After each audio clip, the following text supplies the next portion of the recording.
Hey, Don Roley from the Colorado Springs Bujinkan Dojo.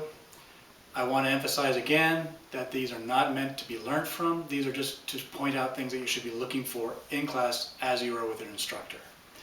Now, a lot of times, if my beautiful assistant here, Preston, will stick his arm out, okay, boom. Okay, so from right here, a lot of times you will end up like this, and then it comes, then you have to grab the wrist. A lot of people will just go like that. Okay, now what I want to talk about today is what I call the creepy Uncle Joe. Creepy Uncle Joe basically comes from the idea that, you're in a family reunion and your creepy Uncle Joe comes up, hey Preston, how are you? Yo, you've been gotten so big since I last saw you. I remember when you were like this. Yeah. I mean, if you go to the Biden family reunion, you get a lot of this. In pickup groups, they call this kino. Touch as much as possible. So you see, when I was doing this, there wasn't that.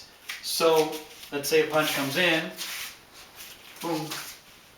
You see how I maximized the touching as I go down. It's also called brailing it. If I want to find the hand, I don't want to go like this. If I disconnect and I can't see, maybe I can see it, or maybe I miss. But if I'm in constant contact, even if I can't see or I'm looking somewhere else because he's right here, tunnel vision, whatever, I've got everything going on and I can find it like this. If I keep constant contact. Oh, some of my teachers in Japan said that basically your entire body is one big sensor. That's what you need to do. Instead of something like boom and then and then kind of like this, really keep your hands with the maximum, flesh-to-flesh contact. Don't get too weird about it. But another thing about creepy Uncle Joe.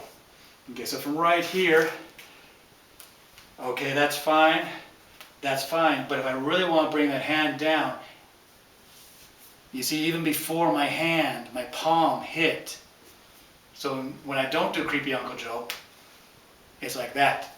When I do creepy Uncle Joe, by the time that my hand is actually able to grab, it's still going on around. Same thing going across like this or whatever.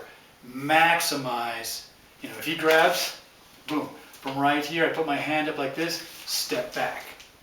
You see, I get a good, going down here, I get more than if I just try to go straight in. This is more effective than that. That's the creepy Uncle Joe. It's not too difficult. And again, you can bet that's not called creepy Uncle Joe in Japanese. It's just one of those things that are, and you don't really need to explain. In Japanese, it's tarimai no koto. Start looking for it, and if you're working out with your teacher, feel it. There are times when maybe they just go straight to the hand, or whatever, creepy Uncle Joe could be going across like this instead of going straight to the elbow, shoulder. Maximize your touching the other person and affecting them with your movements rather than go straight in. Try it out, look for it, and feel it when you're working with an advanced instructor or practitioner.